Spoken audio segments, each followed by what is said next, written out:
Good morning, everyone. This is our meeting with the Idaho State Public Defense Commission. It's August 30th, 2023. The time is 11 a.m. I'm calling this meeting to order. In attendance are Commissioners Matari and Duncan. Commissioner Brooks is excused. Are there changes to the agenda?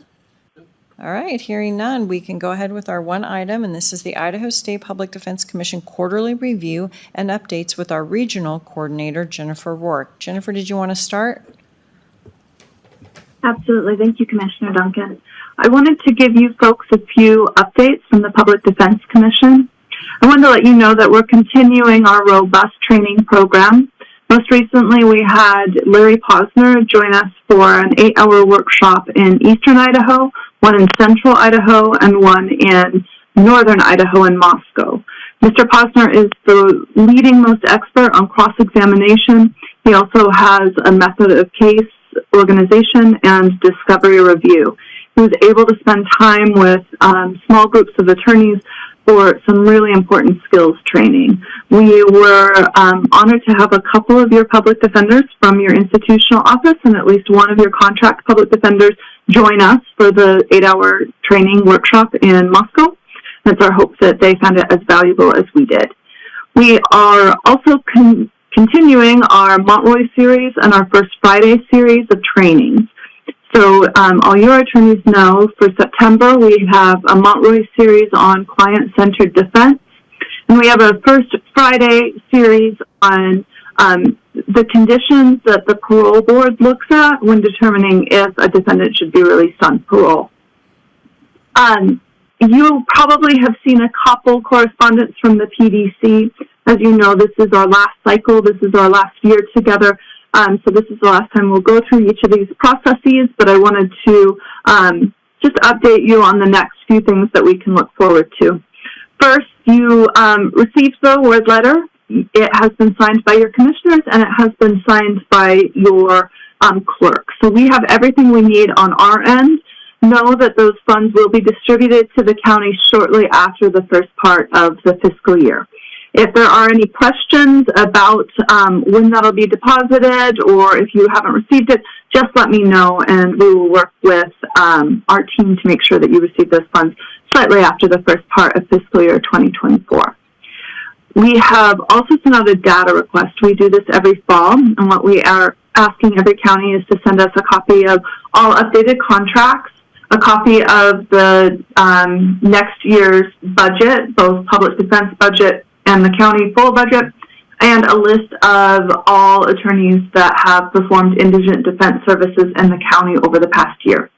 We take that list and then we create reports for each one of those attorneys and send those reports out on or around October 1st. I think that the 1st is actually a Sunday, so those reports will probably go out on the 2nd.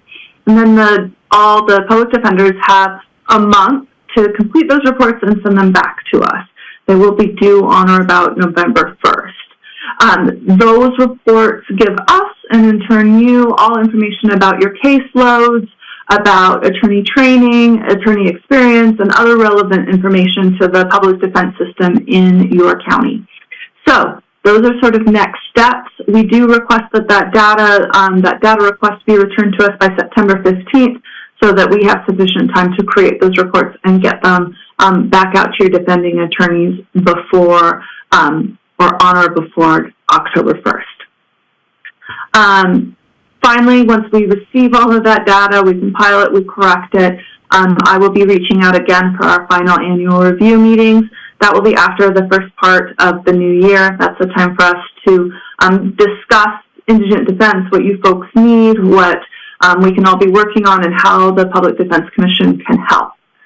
Those are the updates that we have from the PDC. I just had a question for the county. I know that in the annual review, we had identified in part some caseloads with your public defenders that were at times 3 times the limits set under Idaho law. So I wanted to check and see if the county has been successful in bringing those attorneys under their caseload limits and how caseloads are looking right now.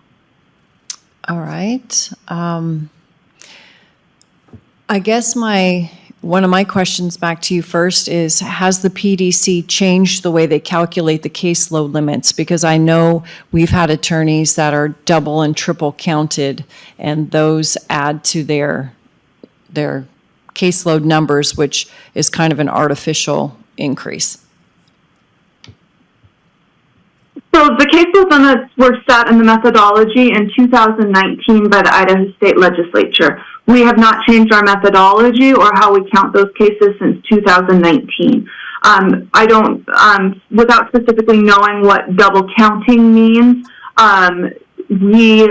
just to give you a quick overview, attorneys count all cases that were active.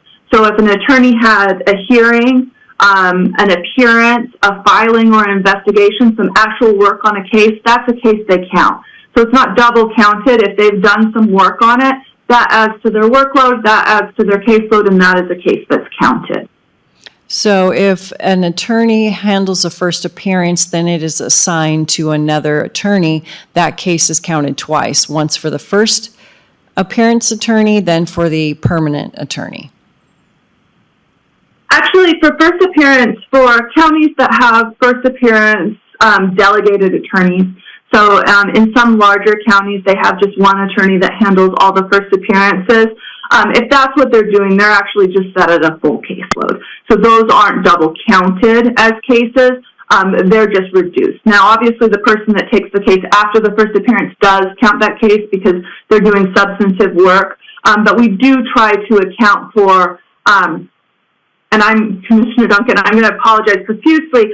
I know the name of the gentleman with the Public Defender's Office that historically had been your designated first appearance attorney. I want to say Paul, but Yes. I want to say Paul, but I apologize. His caseload with us for measurement has been reduced to 210 because all he did were those first appearances. So that just accounted for a full caseload for him. Okay, so it sounds like one of our attorneys has been reduced then. He set it at 210, yeah, and he is not the significant caseloads that we're concerned about. The most significant caseloads right now are Chief Taylor and her chief deputy. Sure. Ann, did you have anything to add on that? I would not say that people are under their caseload limit. We started the new year with people already over, just with continuing cases. Our practice is to work hard and conflict cases for excessive caseloads as we can, but every client has to have a lawyer. So no, I mean, people started the new cycle over the caseload limit just with carryover cases. So no, they're not under, but we're utilizing our conflict as we can and keeping in touch with our lawyers. Sure, and I think the conflict program has increased from about 11% conflicts to probably over 22% at this time.